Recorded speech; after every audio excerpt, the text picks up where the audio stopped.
glory and praises and honor and adoration. Can somebody lift up holy hands wherever he or she is for all the good things the Lord has done? Hallelujah. Blessed be your holy name, Lord. Come on, go ahead and celebrate him.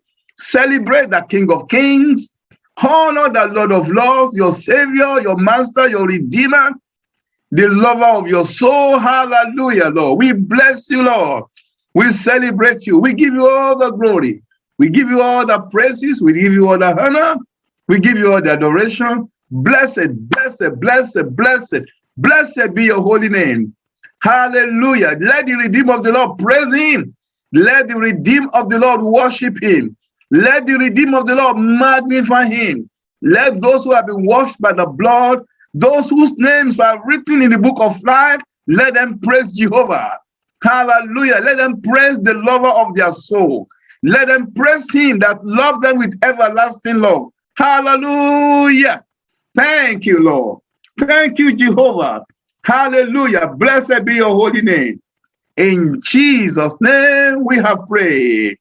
Amen and amen. Finally, we are going to pray. Father, open the eyes of my understanding, that I may know the thing that you have freely given unto me, in the name of Jesus Christ. Let me hear you in the realm of the Spirit.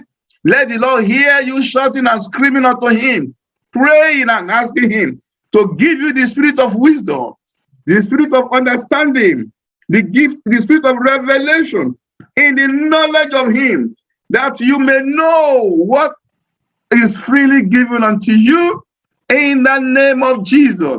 By virtue of your position as a child of the living God, God has bequeathed so many inheritance unto you. He has given you eternal redemption. He has given you wonderful possession. And that is why the focus he has given us this month is possessing your possession. You need to know what your possessions are. You need to know what your inheritance is. You need to know what the Lord has accomplished for you on the cross of Calvary. You need to know what rightly belongs to you by virtue of the finished work of Jesus on the cross of Calvary. By virtue of being a son and daughter of Abraham, you need to know what you have. Say, Father, open the eyes of my understanding, enlarge my spiritual capacity, enlarge my mental capacity to know what you have given to me in the name of Jesus. Release, oh God, your wisdom and your grace in the name of Jesus Christ. Father, the prodigal son came to himself. Cause me to come to myself. Let me come to my spiritual senses, Lord, in the name of Jesus, to know what you have given to me, to wake up from my slumber. Cause me to know what you have purchased for me, in the name of Jesus Christ. You help the prodigal son, because the Bible says you are the one at work in us to will and to do. You help that man. He arose and he went after what belonged to him. Father, and from today, by your grace, I will arise. I will go after what belongs to me. I will no longer live my life as paupers. In the name of Jesus, I will live as the son of Abraham did. I will live as the daughter of the Most High God. In the name of Jesus, the Bible says, lay hold on eternal life. Lord, I receive grace to lay hold on all that pertains to me. In the name of Jesus Christ. The death of Jesus over me will not be in vain. What Christ has purchased for me will not be wasted. I will possess them. I will go after them. In the name of Jesus Christ. Thank you for the Lord. Blessed be your holy name. In Jesus' name we pray. Amen and amen. And the people of God will say, it is Sunday. Amen. Hallelujah. Good morning, everyone. Good morning. Once again, we celebrate his awesome presence. And we welcome you once again into God's presence. We thank you for how far he has helped us in this service today, the time of prayer, the time of the study of the word, the wonderful time of worship and offering. All this we call worship. Now we are going to a very high part of the worship today, and that is worshiping the Lord by ministering and listening to his word. Hallelujah. We pray the Lord will prosper us in the mighty name of Jesus Christ. As we are already all aware, as members of the church, The theme for the month is possessing your possession. Let me see you listen up a holy hand by faith, your right hand, and say, by the grace of God, I am possessing my possession. Make a confession. By the grace of God, I am rising up. I am coming to my senses. I am moving forward powerfully to purchase and need to possess and to lay claim to all that pertains to me, physically, spiritually, mentally, materially, maritally, in every area of life. I am receiving and I'm claiming what belongs to me. In the name of Jesus, no more poverty, no more shame, no more reproach, no more failure. I am a son of destiny. I am a son of the mighty God. In the name of Jesus Christ. No more failure in my way. In the name of Jesus Christ. Thank you for the Lord. In Jesus' name we pray. Hallelujah. Our major text, one of the powerful texts that talks about possessing your possession, is in a very wonderful book of the Bible, the book of Obadiah. Acts only one chapter in verse 17, it says, hallelujah. Say, but on Mount Zion shall be deliverance, and there shall be holiness. And the people of God will possess their possession. And the house of Jacob, or the house of Israel, will possess their possession. And I'm sure God has blessed us powerfully through the teachings of God's anointed ministers in this house. I remember the first Wednesday we had a very, very powerful sermon, increasing your spiritual and mental capacity to possess your possession. In this church, by the grace of God, even though we have many people coming to teach the word, but we flow in the grace of God. Our teachings are connected. Please don't separate them. That's why it's good for you to know the last sermon. Let it be burning in your spirit, man, even before you come to the next one. I could almost tell you, not everything, but I could tell you all the points that was preached the first Wednesday. And then last Sunday, when Pastor Sam came to teach us about the prodigal son, hallelujah, his major focus was the man came to his senses. We need to come to our senses too. Then the man rose up. He didn't just sit down. The man rose up to run and to pursue what belongs to him. You need to copy that. You and I need to copy that. And as we do that, the Lord will bless us. And today we want to just examine that topic generally. Possessing your possessions. Possessing your possessions. On Mount Zion, and our Bible reader today will be Shalom.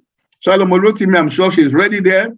On Mount Zion, in Obadiah 1:17, shall be deliverance, and then there shall be holiness, and the house of Jacob shall possess their possession.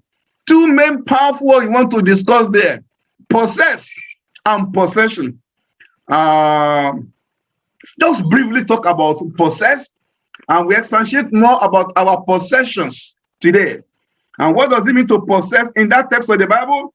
When I study so many verses, so many versions, it says, but on Mount Zion some people will escape, and it shall be sacred place.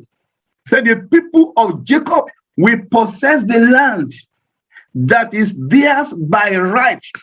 That's in the Good News Translation.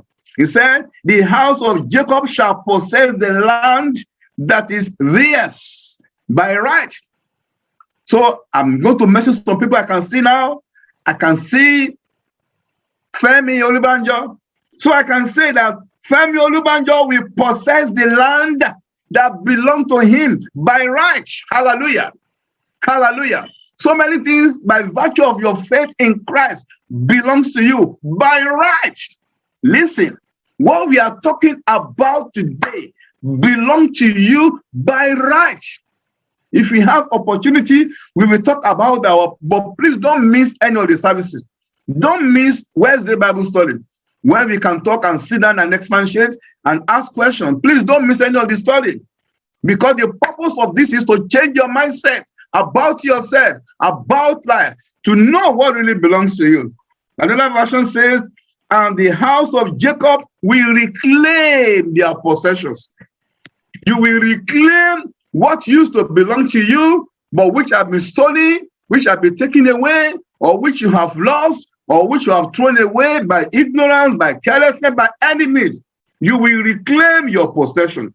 Another version says, the house of Jacob will drive out those who drove them out. Hallelujah. So you can see that when we talk of possess, it requires warfare. It requires some element of violence. This time around, spiritual violence. It requires fight. It requires opposition. It requires getting ready, binding yourself with the loins of faith to step out, to go and confront. That's why the Bible says, who will go to a strong man's house to take his possession without first and foremost binding the strong man? So there is element of warfare, element of force involved in this. Another version says, they will repossess their rightful inheritance. Their rightful inheritance. Another one says, the house of Jacob shall possess their former possession. Oh, hallelujah. The last one says, the descendant of Jacob will conquer those who have conquered them. Hallelujah. Hallelujah. Now let's go back to what are your inheritance. I'm sure we are all willing to hear that. So I love the way you are seated and you are so relaxed. I can see few people, they are relaxed, very, very good. Please relax. We're not going to battlefront yet. We are still going to go to battlefront to possess. But we're not talking of that possessing now. But we are talking about your possessions. Possessions mean your belongings, your inheritance, your properties, what rightly belongs to you. So in a way, possessing your possession in this text simply means claiming back or going forward to go and take back what belongs to you, which may not be in your hand right now. Wow, some things belong to you, but they are not with you now. Some things are yours by right, but they are not in your control now. But very, very, very soon, prophetically in the name of Jesus, they shall become real in your life. They shall come under your control. You will possess them. I want to provoke you to spiritual anger. I want to provoke you to spiritual strength, to be ready to fight, to take what belongs to you. Hallelujah. Now let's sit down now and just discuss few things that can be defined as your inheritance. Now, what are your inheritance? What are your possessions? I have grouped them under 5 headings. The first one is eternal inheritance. The 5 headings of your possession. That's my own teaching. I'm not generalizing it. This is Pastor Raphael's teaching, right? Eternal inheritance. You have eternal inheritance. Another inheritance you have is spiritual position. Spiritual possessions and inheritance. You have spiritual possession, and inheritance. By virtue of whom you are in Christ, you occupy some position, and that position is also your inheritance. William, there's a young man called William. He's a prince in England, right? Being prince is his heritage. That's why we don't call you prince, because you are not a prince. You are not from the royal family. That's why they don't call me prince. Nobody from my father's side has been a king in my village before. That's why they don't call me Prince Raphael.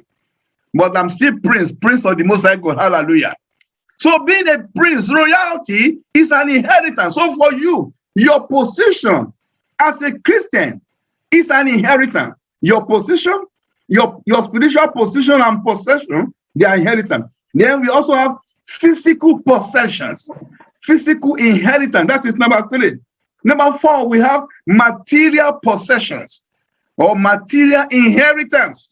You can change that word inheritance to possession. And finally, hallelujah, all-round success is also your possession. All round success is your possession. Now, Shalom, can you please open and read for us 1 Peter chapter 3, verses 3 and 4. In 1 Peter, please, let's open our Bible. 1 Peter chapter 3, verses 3 and 4. Yes, have you? Oh, sorry. 2 Peter, rather. 2 Peter chapter 3, verses 3 and 4. Hallelujah. Are you there? 2 Peter. 2 Peter 3, 3 and 4, reading from NKJV. And it says, knowing this first, that scoffers will come in the last days, walking according to their own lusts, and saying, where is the promise of his coming? For since the fathers fell asleep, all things continue as they were from the beginning of creation. Thank you. Thank you. Praise God.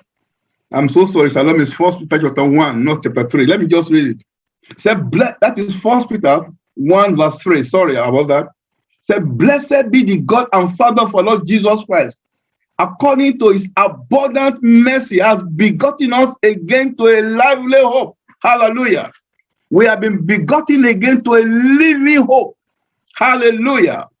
We have been begotten again to a living hope through the resurrection of Jesus Christ from the dead. Verse 4, to an inheritance. We have been born again into an inheritance, incorruptible and undefiled, that does not fade away, reserved in heaven for you. Correct your Bible passage. That's 1 Peter chapter 1, verses 3 and 4. Hallelujah. 1 Peter chapter 1, verses 3 and 4 say, praise be to God and Father of our Lord Jesus Christ.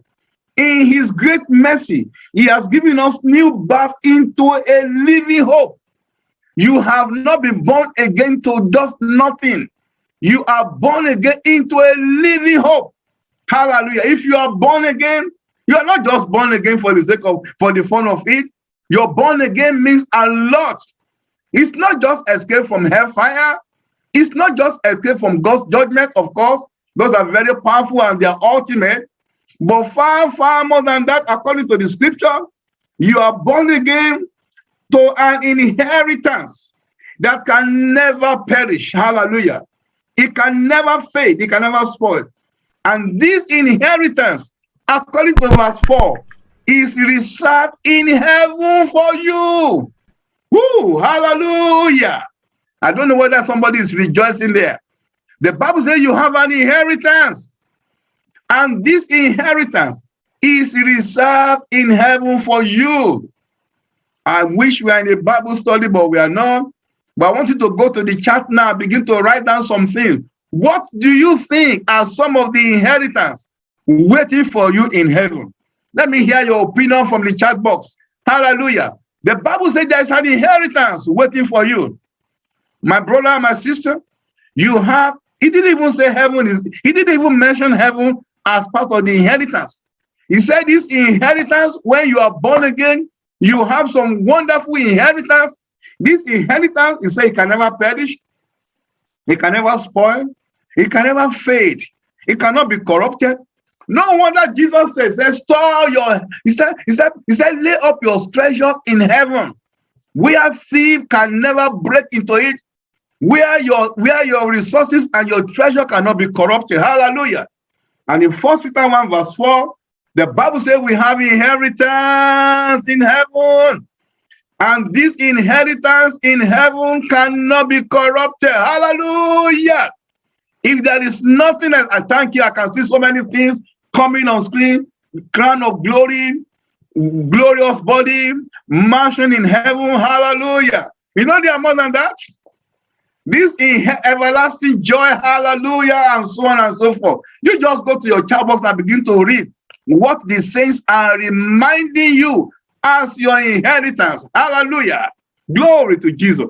There are so many things you have in heaven. We don't want to go into details about that now. Maybe one day when we are talking about heaven, then we talk more. about your inheritance in heaven. But suffice it for you to, for this season, that you have inheritance in heaven. In fact, the Bible said that when you get to heaven, God will give you a name.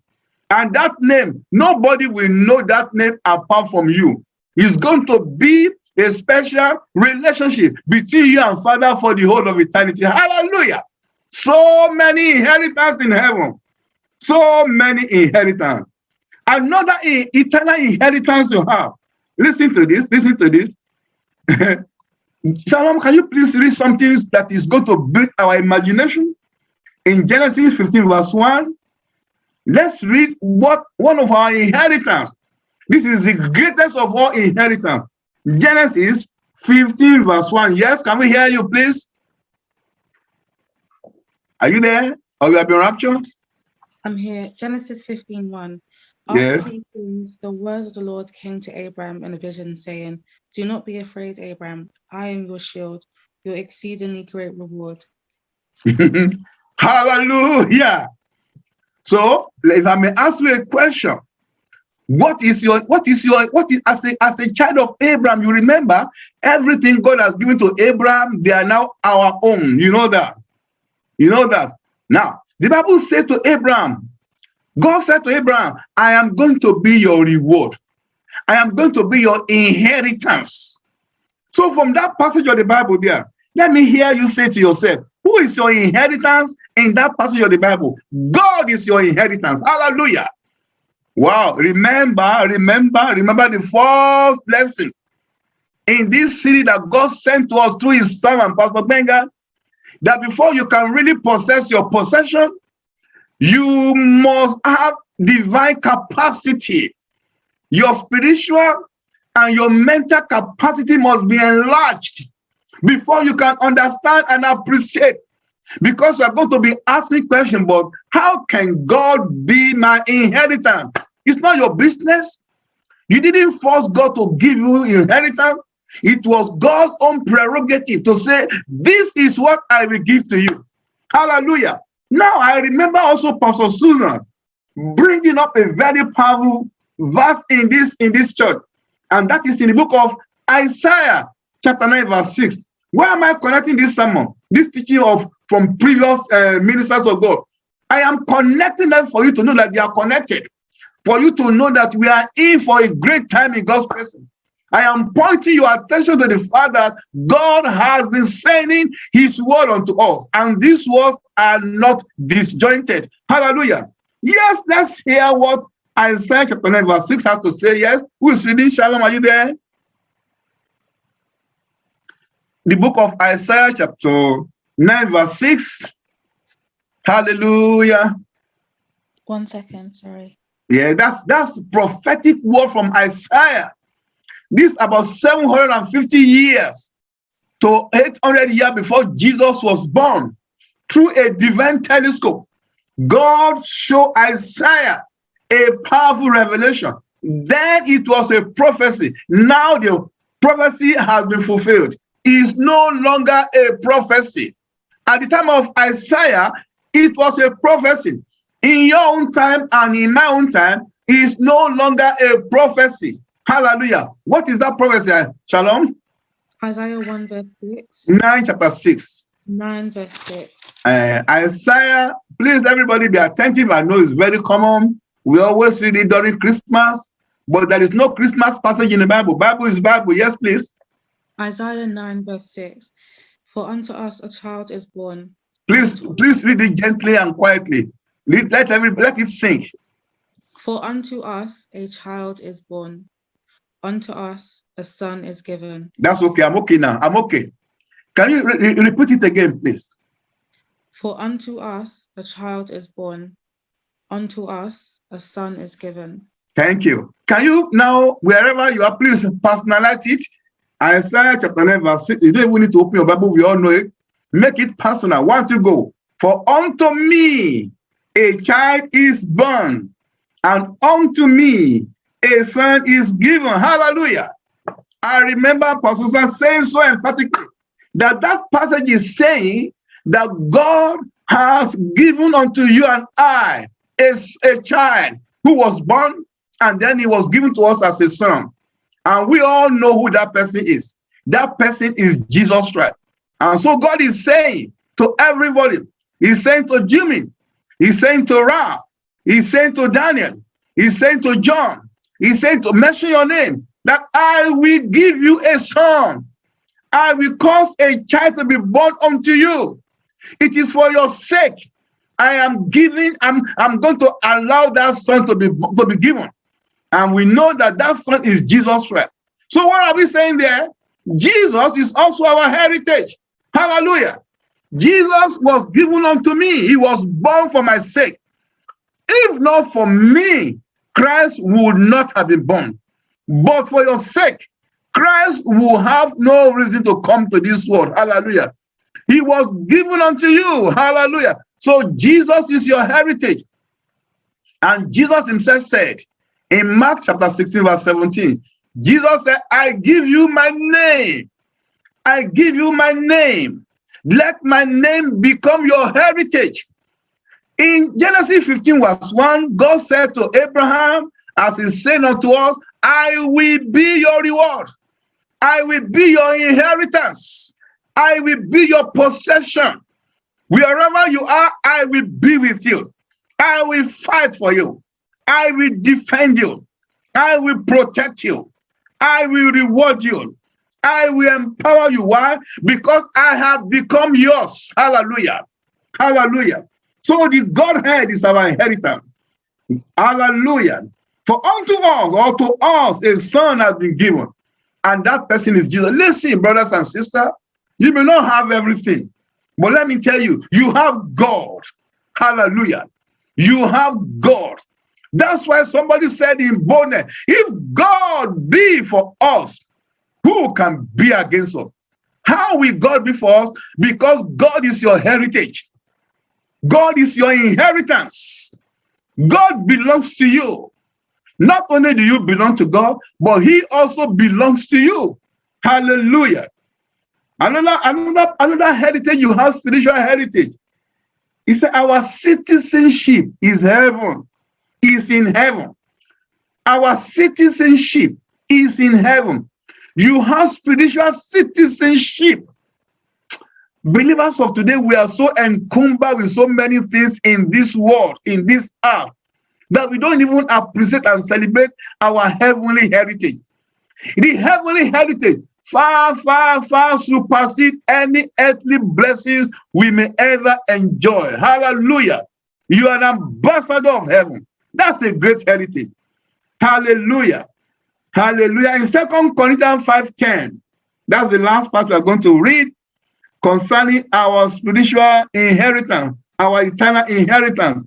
2 Corinthians chapter 5, verse 10. That tells us, Shalom, we're waiting for you. That also tells us the final part of our spiritual heritage. 2 Corinthians chapter 5, verse 10. Yes, are we there? 2 Corinthians 5, verse 10. For we must all appear before the judgment seat of Christ, that each one may receive the things done in the body according to what he has done, whether good or bad. Thank you. Brothers and sisters, listen to this. You have inheritance in heaven. The Bible says when we appear before Jesus, we will all receive the reward of all we have done in the flesh. So there is a reward, there is an inheritance waiting for you. There is an inheritance, but this inheritance is based on what you have done for Christ. Listen, there are some inheritance in heaven that are not based on anything apart from your believing in Jesus as your Savior. The moment you believe in Jesus as your Lord and your Savior, your sins are forgiven. Some inheritance are automatically waiting for you. Hallelujah. Heaven is waiting for you. The Spirit of God in heaven is waiting for you. Mansion is waiting for you. Hallelujah. A new name in heaven is waiting for you. The angels to minister to you in heaven is waiting for you. The marriage supper of the Lamb is waiting for you. But then there are also some inheritance, some possessions in heaven that are waiting for you based on your activities, based on your work, based on your performance. Shalom, if you are still there in 2 Corinthians chapter 5, verse 10, please read it again. 2 Corinthians, please listen very well. This will ginger you to rise up and begin to do something for Christ. 2 Corinthians 5:10, yes, please. 2 Corinthians 5:10. Sorry. 2 Corinthians chapter 5, verse 10. Hallelujah. This 2 Corinthians 5:10. 5:10. For we must all appear before the judgment seat of Christ, that each one may receive the things done in the body according to what he has done. That's okay. That's okay. You see, we must all appear. I wish I can see everybody. I can only see 4 people on the screen. The Bible says we must all appear at the judgment seat of Christ. At the judgment seat of Christ. Listen, to receive the reward, the inheritance of what we have done for Christ, whether they are good or bad. These are conditional inheritance that are not automatic. This inheritance is determined by your service to the Lord, by your offering to the Lord, your helping the poor, your work in the ministry, your prayer, your intercession, your fasting, all the good things you have done to help others in the name of the Lord. They are your inheritance, but they are conditional. Hallelujah. Hallelujah. And finally, the Bible says there is new heaven and new earth. There is new heaven and new earth. There is new heaven and new earth. That's part of our inheritance. Let's just stop there, so we don't dedicate the whole day to discussing our eternal inheritance, but these are the most important. Our second inheritance in the Lord is our position, our spiritual position, and also spiritual possession. We have spiritual position and possession. In 2 Peter chapter 1, verses 3 and 4, the Bible talks there about divine nature. Hallelujah. Just write it down because of our time. The Bible says, whereby are given unto us exceeding great and precious promises, that by this we might be partaker of the divine nature. So one of our inheritance, spiritual inheritance, is that we now become partaker of the nature of God. In 2 Corinthians 5:17, the Bible says, therefore, if anyone be in Christ, he's a new creation. It's a new creation. The old has passed away, the new has come. Hallelujah. So what has become new? Your spirit man has become new. When you are born again, you have a spiritual inheritance. God gives you the Holy Spirit. He gives you a new heart. He gives you a new spirit. He gives you a new nature. Hallelujah. You cannot buy that with money. Then in this position too, you have spiritual power. Who? One of your inheritance is spiritual power, spiritual authority and dominion over all the powers of the enemy. Shalom, please help us open to Luke chapter 10, verse 19. Luke 10:19. Hallelujah. But the emphasis there is that you have dominion, you have power, you have authority. Please listen. You are not ordinary. You are not ordinary. God has given us physical things to teach us spiritual lessons. See the way Prince William goes out. See the way he goes out. See the way Prince Charles goes out. See the way they go out. They carry themselves with elegance and poise. Even their wives. See the way they go out. See the way the queen goes out. You know, with dignity. They are conscious of royalty. They are conscious they are not ordinary. That's why they don't dress anyhow. Even see their wives. They don't dress anyhow because they are conscious of royalty. Hallelujah. What has the Bible got to say in the book of Luke 10:19, Shalom? Luke 10:19. Yes, Behold, please. I give you the authority to trample on serpents and scorpions and over all the power of the enemy, and nothing shall by any means hurt you. Please say it again if you can read it louder so the whole world can hear you. Thank Behold, you. I give you the authority to trample on serpents and scorpions and over all the power of the enemy, and nothing shall by any means hurt you. I wish you can just recite that. Say, behold, that is Jesus speaking. I give unto you power. I give unto you authority. I give unto you dominion to trample upon serpents and scorpions and over all the powers of the enemy. And how many things will be able to hurt you? Nothing shall by enemies be able to hurt you. That's your inheritance. That is your inheritance. Please write down Mark chapter 16. Mark chapter 16 from verse 16 to 18. Jesus said, this sign shall follow them that believe in my name. In my name, they will speak with new tongues. Hallelujah. In my name, they will cast out demons. In my name, they will trample upon serpent and scorpion and over all the powers of the enemy. And nothing shall by enemies for them. Wonderful promises. This is your heritage. That's why you don't go about living as pauper, living as if you are at the mercy of the enemy. Listen, brothers and sisters, you are not at the mercy of the enemy. As a matter of fact, when this becomes a revelation, you know what happened? The enemies will now be at our mercy. We will be the one in authority.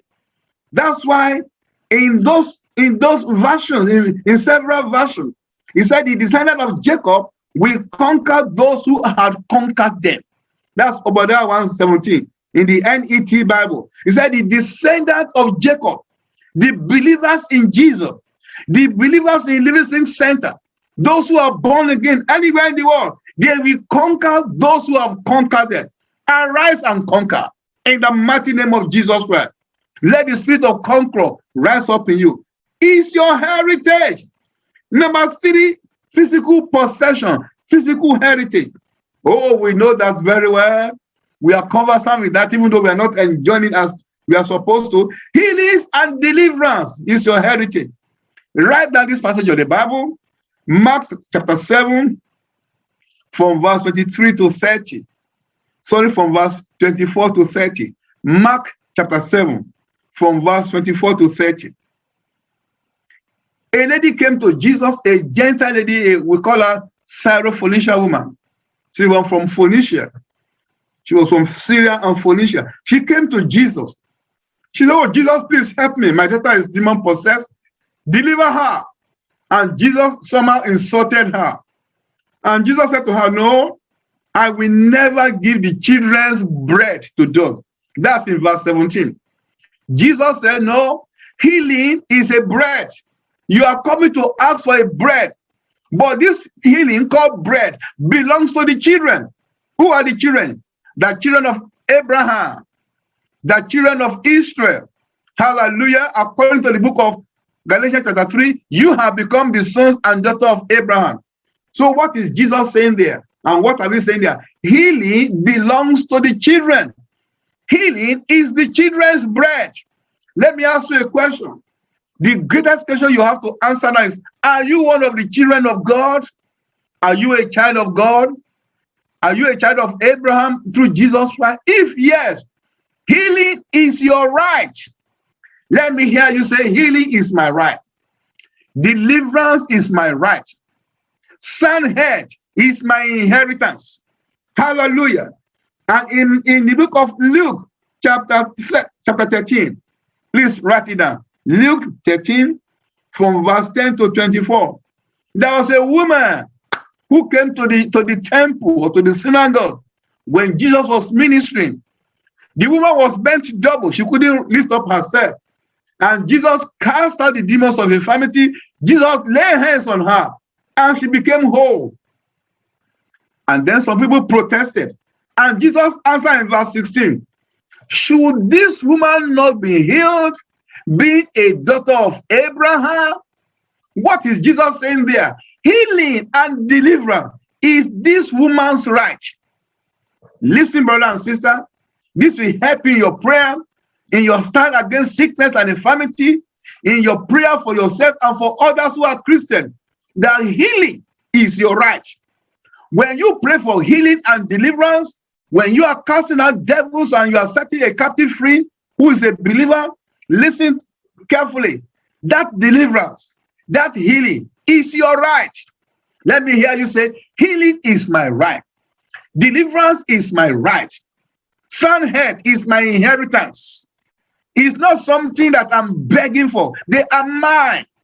My Father has purchased them for me on the cross of Calvary. Hallelujah. Number 4, material inheritance. Material inheritance. The Bible says in the book of Philippians chapter 4 verse 19. I mean, we all can quote that. What did he say?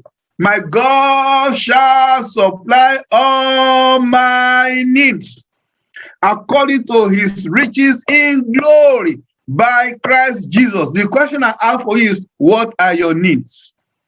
What are your needs? Your needs is part of your possession.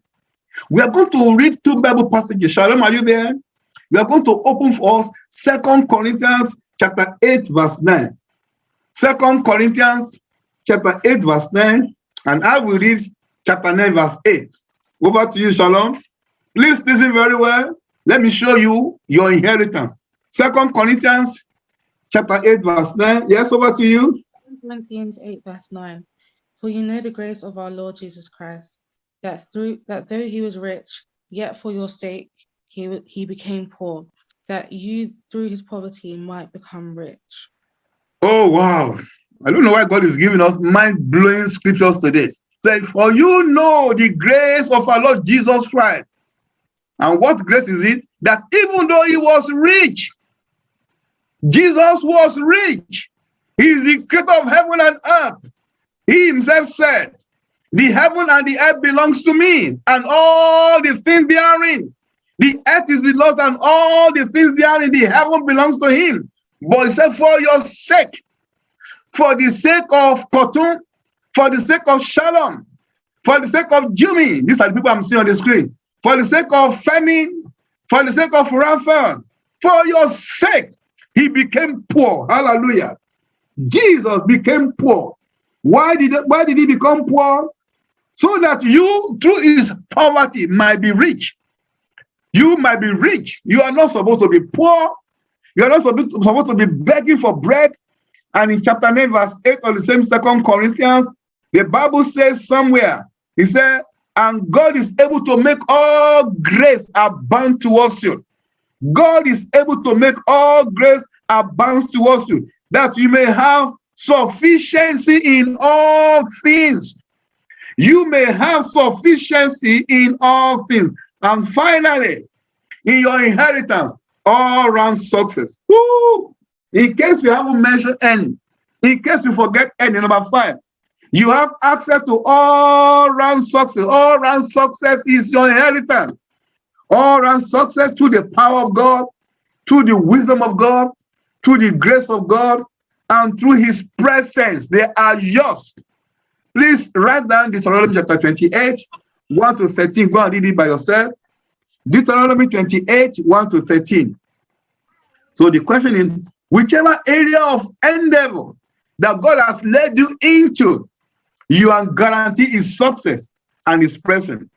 In Genesis 13 verse 3, Joseph was even though he was in slavery, but he was prospering in slavery.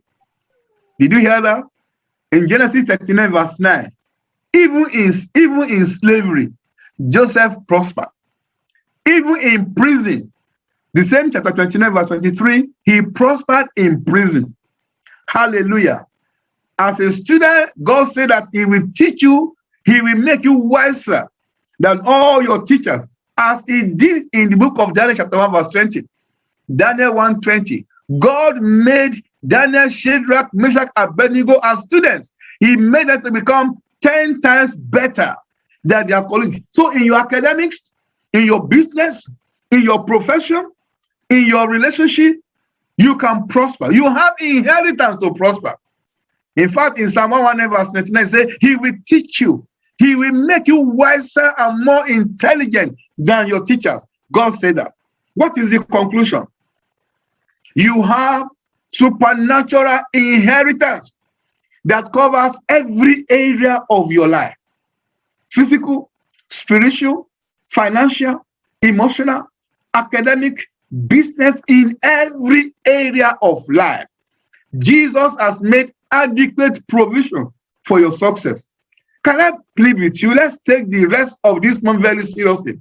And that's why we have declared a whole week of fasting and praying, so we can really pray. This week, Wednesday, please come so we can expatiate more.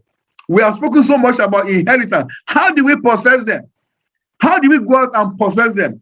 That will be our focus this this Wednesday. Come with your question and answer. Go and study the scripture, because our life and your life will never remain the same. In the name of Jesus Christ.